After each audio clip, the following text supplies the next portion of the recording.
Daddy Carlisle is pissed that his sweet granddaughter is sleeping with that blonde whore, Lori. Also, guys, we have a special guest. It's Christina Kirkman. We got a lot of questions to ask her. Stay tuned. You're tuned in to AfterBuzz TV, the ESPN of TV talk. Now, let the buzz begin. Whoa! Okay, Steph is back there doing some things.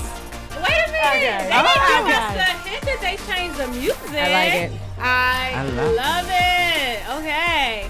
Y'all, we have so much to talk about. We have Lori, guys, here, and that is Christina Kirkman, guys. She's a special guest, so we got a lot of questions to ask her. But before we get into it, let me introduce myself. I'm AJ, your host, and my lovely host, Deeran. What's up? I am here. And hey, Christina. Hello, guys. Thanks for having me. Girl, I'm so glad you're here because it's the mid-season finale, and we have some questions to ask. I'm sure you do. But before we get into it, I have to ask you first, Deeran, what did you think about tonight's episode? Tonight's episode was great. It was like back cracking, kids stealing, people dying. I was like, oh my God. I loved it. What do you think, Christina? I thought it was good. Like we watched it at the same time as you guys, so there's so many different plots that it was like, it was a lot. I was stressed. I loved the ending. I thought it was very good. I was emotional. I think Bella needs to be on the hot seat, and Lori has graduated from hot seat. Just saying, but I would agree with you. Thank you. My overall thoughts for tonight's episode was it was a good mid-season finale, and I can't wait till it starts back in the fall time. So let's just go ahead and get into your character. So I had to open it up because Daddy Carlisle, he is not happy, and he did call you that blonde whore, and I'm like, whew, you got a lot of heat tonight. But Carly said y'all in love. I know. Are y'all in love? Is it love? God, I mean, I think so. Like, listen, people think that we know some grander scheme that's going on than you guys know, but we kind of know just as much as you guys know what's going on. I was also very confused. I think that at some point, maybe Lori was following some kind of plot. The whole scene with my mom at the gala when she said, keep working that daughter. Yeah. The script literally said, smile, kind of nod, and look away. And that's all I knew. But I think it's very apparent that maybe my mom or my dad wanted something to happen. At the end of the day, I think Lori caught some feels. And I think that you can tell that she is very used to being in control, and she's very much used to using her sex as a weapon. And I think she underestimated her feelings for Carly. She's cool. And I think now Carly, like, the player got played a little bit. So, I mean... So when you say, I know, like when Essence came on the show and really everything talk about the Bible, right? This like Bible, this character Bible or something like that. So does it not give you more in depth about the motives or anything like that? I mean, Lori's character is not a series regular character. Got you. A. B, I know... So the Bible's only for series regulars. Well, I mean, I'm not in Atlanta full time, so I'm not communicating as much with the writers as, the series regulars who are living there and kind of going to every table read. I know pretty much what you guys know. Okay. I was told when we shot the show that, because Lori's sexuality was also a question of mine, like what's going on? It seems like she's very fluid, and I think, like I said before, she's modern day. Yeah, she's freaky. I mean, freaky. Can you blame her? Freaky. But I think that she's I keep calling her a modern day femme fatale. Like, she's very used to captivating an entire room. She's used to getting her way with sex. And whether that's a man or a woman, like, I don't know, she just wants to get some. And I think her career is very important to her, and that trumps everything. And I think this is the first time that maybe love is trumping that a little bit, and she doesn't like that. But that's what I know. I mean, I'm not hiding anything from you guys. Okay. Well, I remember one of the previous episodes, we had we had a debate about whether you were leading Carly on. Right. I thought you was playing her. Yeah. I ain't gonna lie. Yeah. I know. I saw you put me on blast. Yeah. I'm like, we all thought that because it seemed like you said it was an ulterior motive when it first started. Right. But so So was I right? Just say I was right. Listen, obviously I'm biased. Like, I love Lori, but like, I understand that people would think that. I think that it seemed that way too because Carly definitely grew into her own on the show. But at first, she was very naive, and I think that she was easily manipulated. Like, for an example, I also don't even know yet. Episode 1, when I lick her lips and I say, does mommy and daddy know yet? I don't know how I know that. So obviously there's some other history that has gone on that leads me to believe that Carly's gay. So there's a whole bunch of stuff that I don't know that would answer a lot of those questions for me. But yes, I do think that playing her, I don't know. I think that maybe she was having some fun and got feelings, but okay, that was a lot, guys. girl. That was stressful. And I will say props to Stephanie for actually genuinely not caring that her daughter's a lesbian. I love because that. I will say I was surprised. We all thought Stephanie was going to be upset and mad, but Mother of the Year, she cares. I mean, it's about time she did something redeeming. No, I was very pleased at how they handled, or the writers wrote that, especially because it seemed very genuine. You know, it didn't seem like anything other than a genuine love for her daughter. So I did respect that. I don't respect how she talks about me, but I respect that she loves her daughter. So. Yes. So Lori, we find out that Lori goes to her father after getting exposed, but we all thought that Hunter was going to be, I thought he was going to be upset that you was messing with Carly. Did you? I didn't think that. I mean, no, not upset, but I didn't think that he was going to like embrace it like that, like use it to his advantage. Yeah, Were you shocked when you read that in the script? You know, it's so funny. I got so close to working with Brian, my dad, that his reaction on the show is what I would assume his reaction would be in real life. Gotcha. So I think I wasn't surprised in the moment because I'm like, oh, this is so Brian to do this. But no, nothing surprises me on the show anymore. I've just learned nothing, including his reaction. But yeah, it's interesting too now because this last scene that we just had, it was the first time that I didn't really take his side in the boardroom where I was kind of like, hey, I agree with Titus. So both y'all was having relationship issues. Yeah. So I don't know. The relationship with my father is very interesting because, Lori does come from the South and she does have that respect your father and your parents and do what they say. But I do kind of see her at that crossroads a lot where she doesn't know where to go. But my dad's reactions never surprise me anymore. Nobody's do. But I think also having a daughter like me, he just got used to like, oh, what now? Some Cabo stuff because, Lori's freaky. So Deeran, is that a smart move? How do you feel about her father saying, hey, let's use this? I think he played it smartly. I mean, at this one time, as you can tell, Lori is not the type of person that you can tame, and I think the daddy knows that. And the daddy's not the type of person you can tame, so she learned it from somewhere. Right. Yeah. And so he's like, you know what? If I can't beat him, let me join him. Let me exploit this opportunity. This is one leg up. And what he did mention is this can be used to directly combat their campaign of them being the like quote unquote white devils. So if we're so bad, then why is one of yours dating one of ours? Yep. Right. So he was able to spin it. He did a pull to Kris Jenner. And was able to spin it in a way. The devil works harder, but Kris Jenner works hard. This is true. This is true. So, I mean, I respect that hustle. I was just joking, because I was on the Kardashian show. I do love Kris. I do love her because it's like I'm a paycheck. But I will say I do respect how she's able to, or that anybody is able to maneuver and go. Take something that could be bad and make it good. Yeah. So I also think he has so many other bigger problems going on right now that he's also like, is this really worth my time? Yeah. So Stephanie, she's not here for her daughter's relationship with Lori, but I have to say, do we blame Stephanie for not wanting Carly to be with Lori? Is Stephanie wrong? No, not even a little bit. I wouldn't want her neither. I mean, I feel like I can't speak on. I mean, Stephanie is sleeping with Greg. Like everyone get off my back. Else. Also, But Stephanie is more arrogant to the point where she thinks that she can handle it, and she probably thinks that Lori cannot, because we'll get burned. Which really not. That part probably irritates me a little bit about Stephanie, and the only reason why is because I think she's gotten to the point where it's almost arrogant, to where she was in a boardroom and her emotions were starting to flare up, right? Oh, and she's in this boardroom meeting and she's talking to these people about her investors. She's like, you can get out if you want to. It's like, girl, he dicked you down 2 times. Slow down.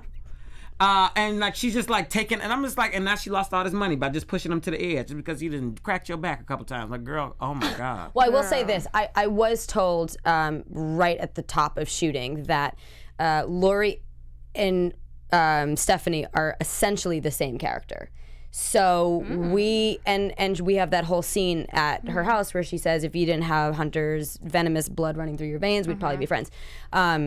So I think that she also knows what I'm capable of, because she knows that I'm very manipulative like she is. So I don't blame her, no, because I do know that Carly is a little bit more naive, and she knows that I operate very much like she does, and she knows how she operates. So I wouldn't trust someone like me around my kid either, you know? Do you think that you and Stephanie's gonna have sex?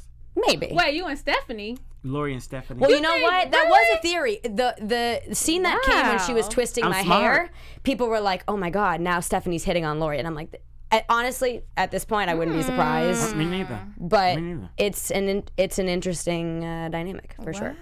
Okay, so you have a question in the live chat. Aaron Robinson wants to know, how was it filming the scenes from episode 9 with you and Stephanie, with you and Robin, when y'all was in the what was it, the banquet or the slap? Yeah, the slap. That was I will say this, that was one of our, I can speak for a lot of people or the women. We had a really good time shooting that because it was a all women's event. So all the female cast members shot, and we had a female director who was fabulous. So we had a very good time, and I love Robin. I mean, working with Robin is so much fun. But we had a stunt coordinator on set for the slap, and I was like, Robin, just do the slap. Don't worry about it. If you brisk my face, it's fine. We did it a few times, and a few times. We did it a few times.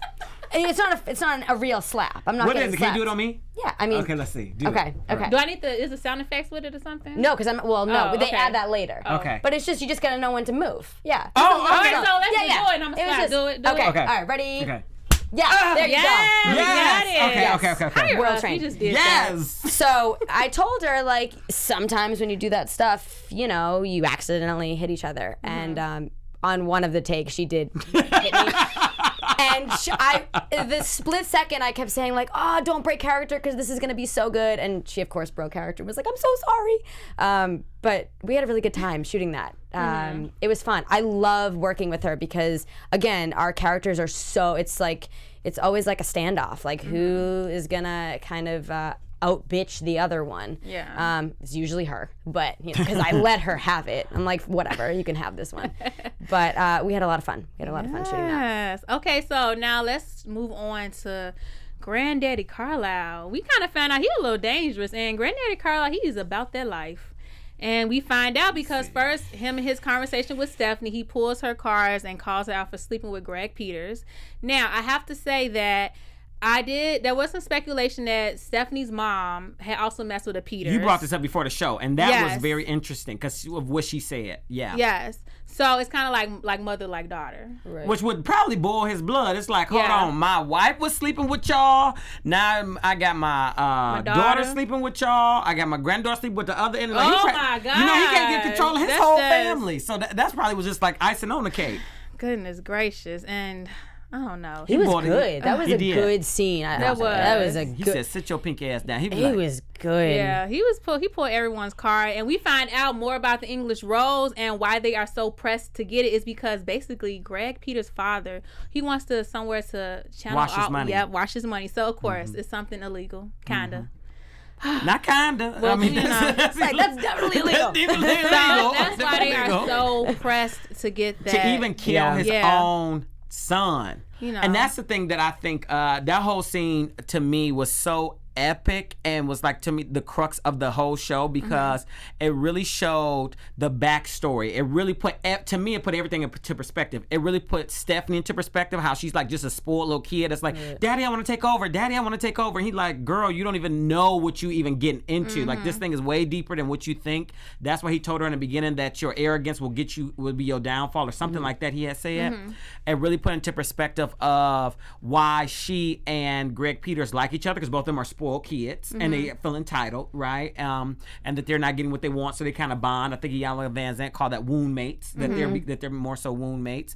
It put into perspective why Rondell really needs to give up what she's doing, because at this point in time I was kind of with Rondell for a little bit, but now I'm like, okay, now girl, this kind of got a little out of control, and you need to really give it up, which I think Stephanie needs to come clean. And that's the thing that why I'm having a hard time with her right now, is because it's like, just come clean and tell them what you really know, because she's trying to like scoot around and to kind of still stay like, I got this under control, and like, just tell them that you about to die, and so is Rondell. If Rondell don't give it up, then people will have a whole different perspective and maybe fold into the case. But right now it look like you just trying to get your way. Yeah, right. You know. Oof, child. Well, you know, I will say, even if she told Rondell that someone was trying to kill her, Rondell still wouldn't care, because she basically found out she had a bodyguard, and Rondell was like, her daddy died. I bet she care now. Rondell. Well, yeah. Now she kept. She told the bodyguards to go away. Like, she just. Well, that's because she keep thinking from Greg Peters, because Greg Peters, she was like, Greg Peters ain't gonna do nothing. Technically, he not. He a pussycat, but she don't know that he's the bottom line of the kitty cats. Yeah, right? It's all yeah. lying behind him. Yeah. And she don't see that. She don't know that. But Stephanie kind of got wind of that and is now trying to protect Rondell. And I'm like, just come clean and let them know what you done got them into. Right. You know. Oh, poor Rondell. And I felt bad. And you know, Greg Peters, he had some big balls coming into Thelma's place, coming into her establishment, trying to threaten her. But you know, Daddy pulled the rifle out on him, which probably led into more into why they killed him, because I don't think they did it. You don't think don't think it was the Peters? No, who you think I think? Take a guess. Me? No. Probably, because you around here. Everyone just Come on, you right there. I feel like you on the same wavelength. Okay. Who you think? Who you think? Oh, you're making me nervous now. I think it was Stephanie's dad. Really? Oh, yeah. And from the conversation, if you look at the context of that conversation was, me and him is tight. I've been his Batman. I've been his Robin to his Batman. This eluded man that we don't know. Right? And the one thing he said was, everybody was off limits except for you. So now you on my radar. So you mess up again, I'm going to kill you. And it showed he had too much investment into this deal of making this thing happen, of washing somebody else's money. You know what so I think he killed him. Dang. I think he killed him personally. What you think, Christina? I don't know. Who killed? You know, I think she knows. I'm on point. You know, you just don't want to tell. I just don't know. I just don't know. Listen, I need to be a writer, a producer, an actor, something on ambitions. I don't know. And even if I don't even want to. You can't tell us. I know you can't tell us, but you can. Wink, wink. Tell us off camera. She's going to tell us off camera, y'all. So listen, Christina, tell us what you think about Bella. Let's get into her. Yeah, we need to talk about Bella. Bella and you know Ignacio. what? I'm putting it all out there, okay? Lori has been the butt of every joke, and I feel like Bella. Yeah. I mean, she's getting enough for all of us. Yeah. Yes. Let's be real. Yeah. Here. Baby get kidnapped. She didn't even know. Yeah, I mean, she was too busy, you know. I back crack.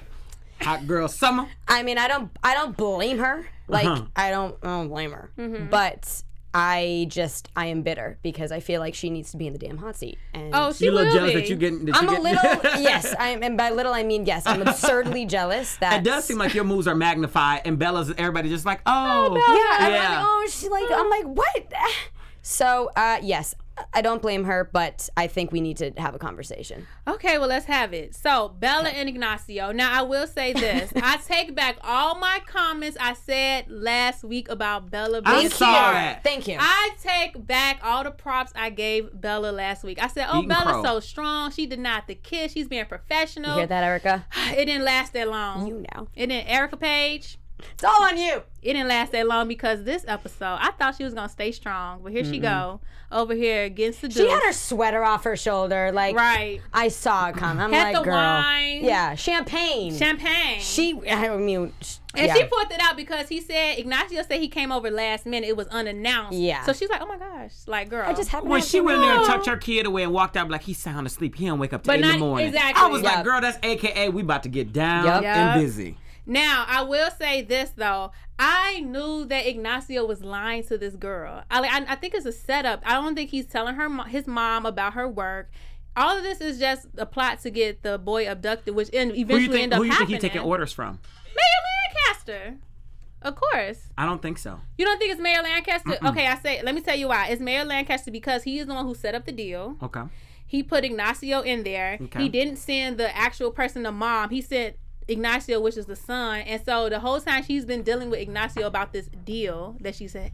Well, she has Stephanie look at the contract. So now it's making me think that it might be, because I know I will stand and admit that I thought that was a scam. Okay. But now the more we're going through this, I'm thinking like maybe that's not a scam. However, I do think that Stephanie's daddy is behind it. I believe he's the biggest puppet master. Just the more I keep seeing scenes with him and his mom, and the more how they allude to certain things, and how much you're so invested in washing somebody else's money, and how close it's coming to you getting your ass caught, but you still want to keep this contract. It just alludes to just so much more that you have to be tied into this way more than what I think. And so you have, for pieces to fall in place, you have to get the mayor in check, right? You have to get Stephanie in check. You got to get Rondell in check, because really those three are the three stray hairs that's causing a lot of this shit to happen if you really think about it. And so I really think that the daddy has a lot to do with this, to trying to pull all them back in. Christina? I mean, we've definitely, this scene with him, I think I never saw him in a threatening...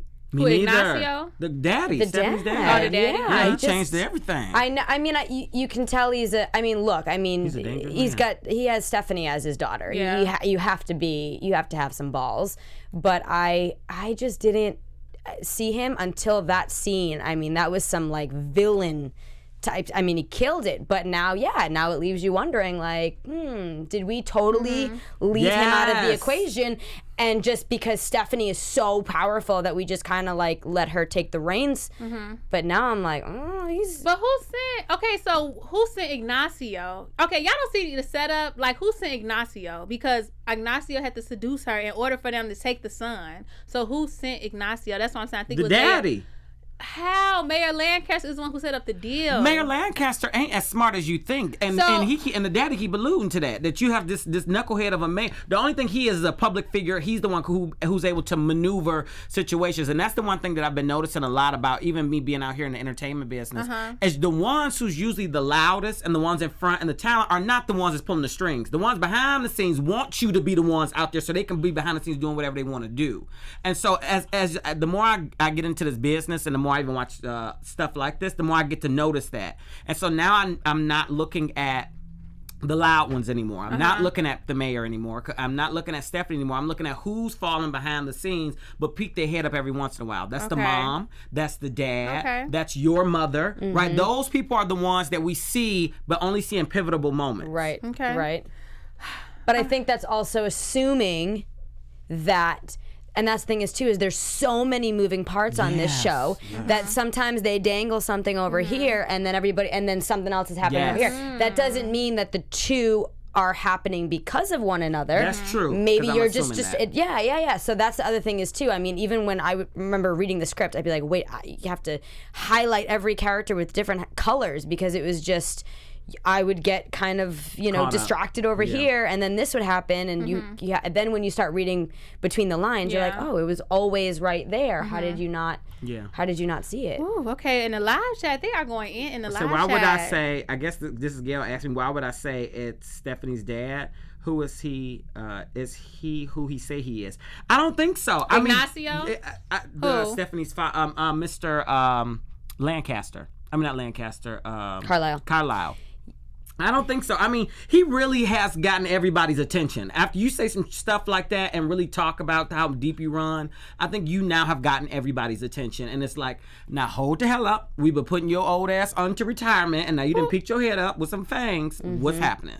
Oh my Well, he also always says, and he said it multiple times, that nothing happens in my firm or in my town without me knowing about it. So I think he's like... That scared me a little bit. He knows some stuff. Yeah. Ooh. Yeah.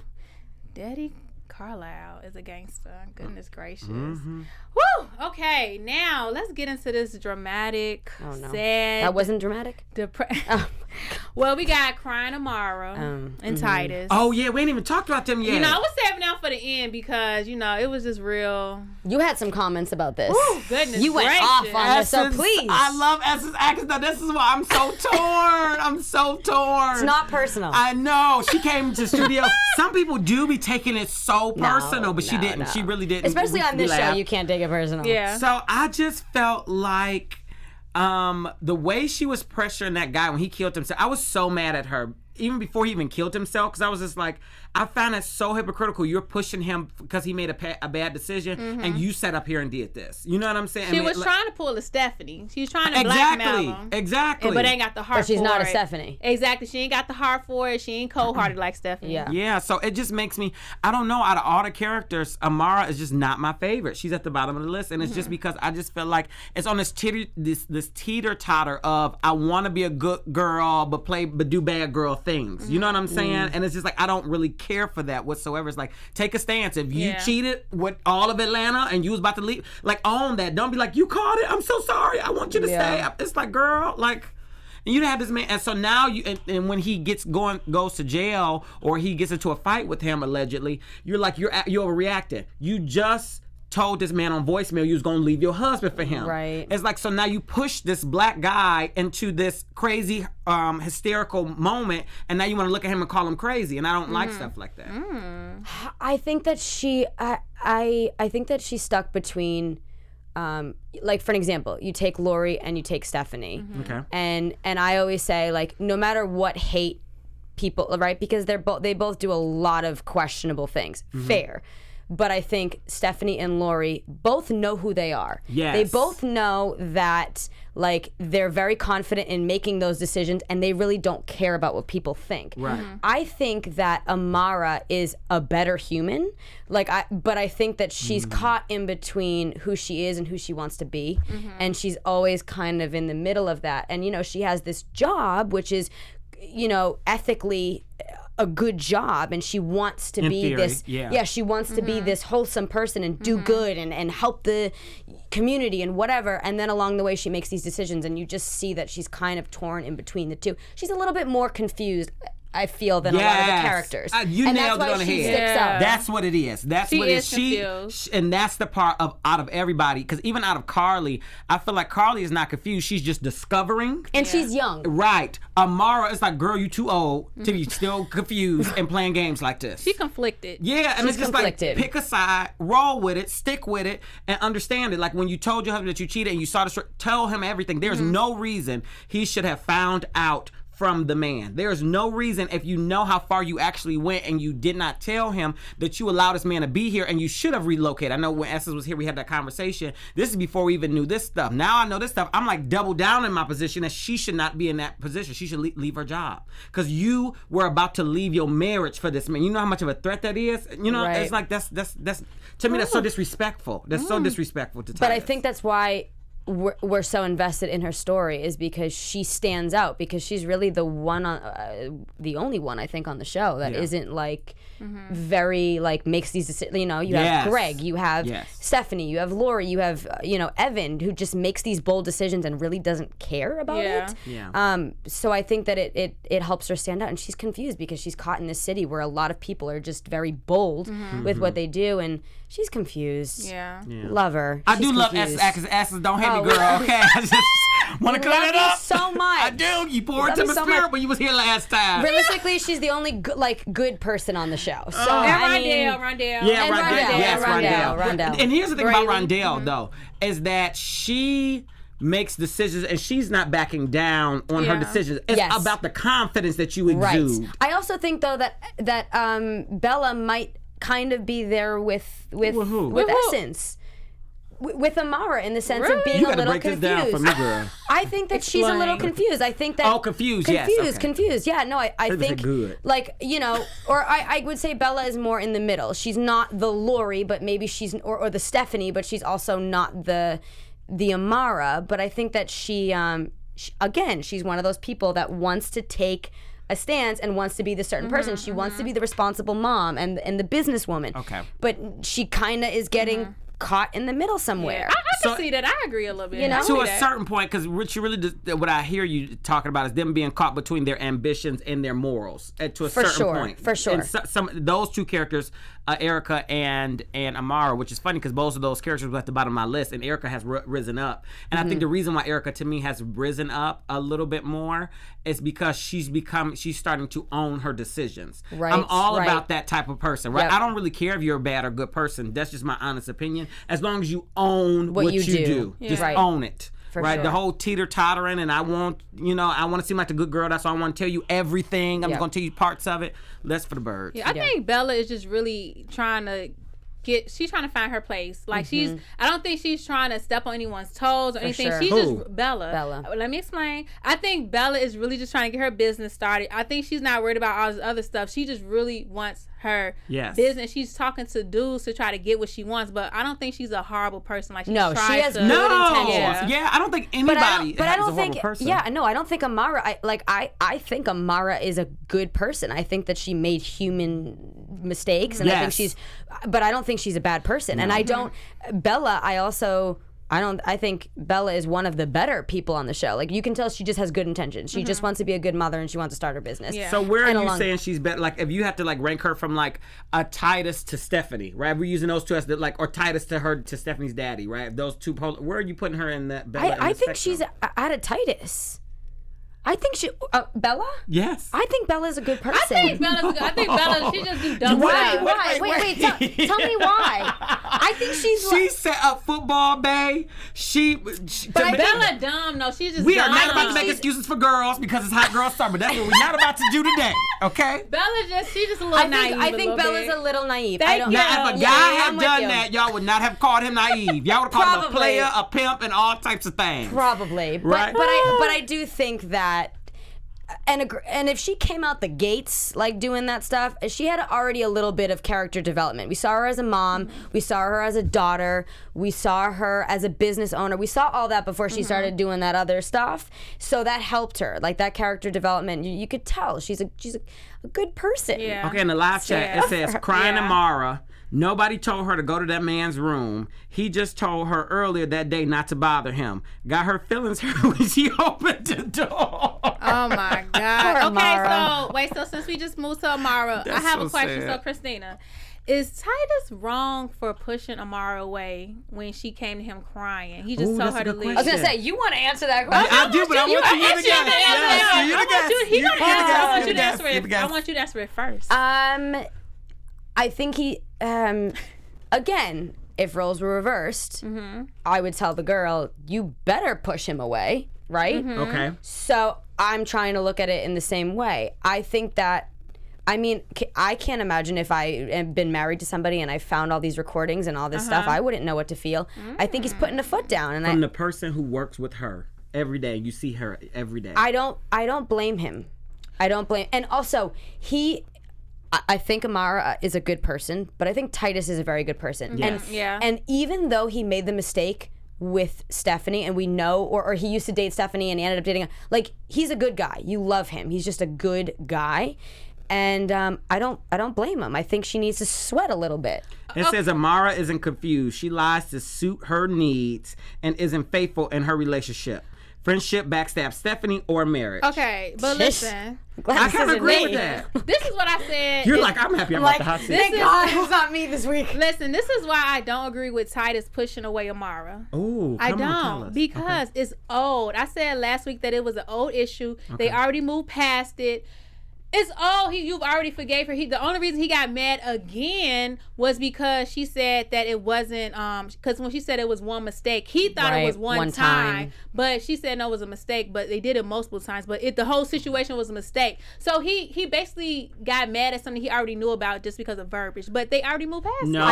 That's not the truth. Here's the reason why. The only way you can say something is old is if you know everything. Right, you don't know everything. What he with. knew was old. What he knew was, but we never saw that conversation how it came out. What he knew from our perception is that they had sex one time from that thing, and that part was gone. What was not gone was them working. That's true. But you allowed him to assume. Why would you not fully disclose? I was about to leave you. Why would you not fully disclose? Now when he's back working with her, that's a new situation caused by an old seed that you've planted. I see both sides. I do. I see both sides because I believe, okay, if you mess up in a relationship and you decide you want to move forward, that's two people saying, okay, do you want to do this? Do you want to move forward? And you make that decision. But yes, it's easy to say, okay, we talked about it, let's move on. And you ain't told everything. But if something like, I can't imagine then hearing that and it just becomes that much more real. He probably needs some more time. I don't think there's any right way to handle it, but and I think that I still think that he's doing it in a respectful way. Like he's not. You don't blame aggressive her. about it. You don't think that it was wrong. Do you guys think, from my perspective, this is the one thing that I have a hard time with, is infidelity is a hard thing to hit a relationship for these type of reasons. And you allowed this man to believe the lesser version of what you did this whole time. So you were not honest when you came clean, right? So to me, it seems like, were you really sorry, or were you sorry that you only got caught? Because if you were really sorry, you would have told the whole truth. There's no reason She's sorry she got caught. But also, we don't know the whole. Then why? So I don't think he's wrong for pushing her away, because you only sorry you got caught, or you would have told the whole story. I think what we need to know is, we need to know how the conversation went down the first time. Did he say, was it more than once, or was he just dumb enough to not ask? Like, did he just? Should he have to ask? Well, if you did the wrong, I don't know how much to ask, because I don't know how far you gonna go. I will ask. I will ask everything. You want me the too. truth, Like the that. whole truth. Yeah, we have to know. We have to hear that conversation. I think Okay. Do flashbacks. Goodness. Come on, are they gonna do flashbacks? I don't know. Do flashbacks. They don't tell me anything. So we find out that, of course, Amara goes to visit her husband, and Stephanie opens his door, so it ends just like that. So we just gonna have to tune back in, guys. So I do want to move into more about you, Christina. Oh. For those that don't know, you did start off with All That. I did. Which is more of comedy. So with Ambitions is more of a drama. Yes. So I have to ask you, what are you more passionate about, comedy or drama in acting? I've always done comedy. Comedy is, I think I use more in life than drama. I mean, my mom would say otherwise, but I use comedy to cope. I use comedy for everything. It's just a tool that I use. So I'm more comfortable with comedy. Gotcha. That being said, Ambitions was my first drama ever. So Really? I was very intimidated. And it's funny, having a comedic background, if you take a script, I mean, you can change any comedy to a drama with different timing. So it's so funny, because there would be some times where I would get a script, and just being so well versed with comedy, I would read a line and I'd be like, if I wait a second too long to say that, it becomes a joke, or it becomes a funny line, and it's a drama. So when I got the show, I was nervous, because I was like, I've never done drama. Like, can I do this? Do I have the tools to do this? And then you kind of just realize, as an actor, you have all the tools, and you just have to access them. It's so funny. My acting teacher back in the day knew that I hated drama. Anytime I'd go to class, he would always give me drama scripts, because he was like, I know you hate it, but you're really good at it, and you're gonna keep thinking you hate it until you just do it a bunch. And then I started to love it. Ambitions, I was like addicted to playing Lori, because it was unlike anything I had ever done. And I think Lori is, like, in a lot of ways, my alter ego. Like, she freaky. In a lot of, She said, I said in whatever alter ways ego. you want Hot to girl believe. summer. Hot girl fall, thank you. Oh, Hot Girl Fall. I miss Hot Girl Summer, so I'm coming in late on the train. But I think it was the best test for doing drama, because Lori is so confident that I couldn't show any nerves, and I was very nervous at first playing her, especially when, like, Will Packer was around and Lionsgate was around. I'm like, this is terrifying. Gotcha. And then how do you handle your nerves in those? Because I think for actors and actresses, being in situations like that, how do you keep your tools and your craft sharp when you're that nervous? I think that you literally just you have to stop playing characters like you're doing the actions yourself. What do you mean? Like, sometimes people get scripts and they're like, oh, this is weird. Like, I would never do this. And I'm like, well, you're not doing it. You're playing a character who's doing it. And I don't know. For me, I will say, like, hair, makeup, and costumes is so unbelievable on this show. Shout out to everybody that worked on all of that. That sometimes we would do a read through and I would be in my sweatpants and I was feeling a little nervous. And the second I was Lori, like the second my hair was done and my makeup and I was in my wardrobe, I was like, could take on the world. Yeah. So that helped my confidence. And then just, we got very lucky. We worked with a really good cast and crew. Everybody made us feel very comfortable. So luckily that can always be an extra intimidation factor if you're working with people that maybe you don't get along with or you're not super close with. But when you work with people that's like family, it becomes easy.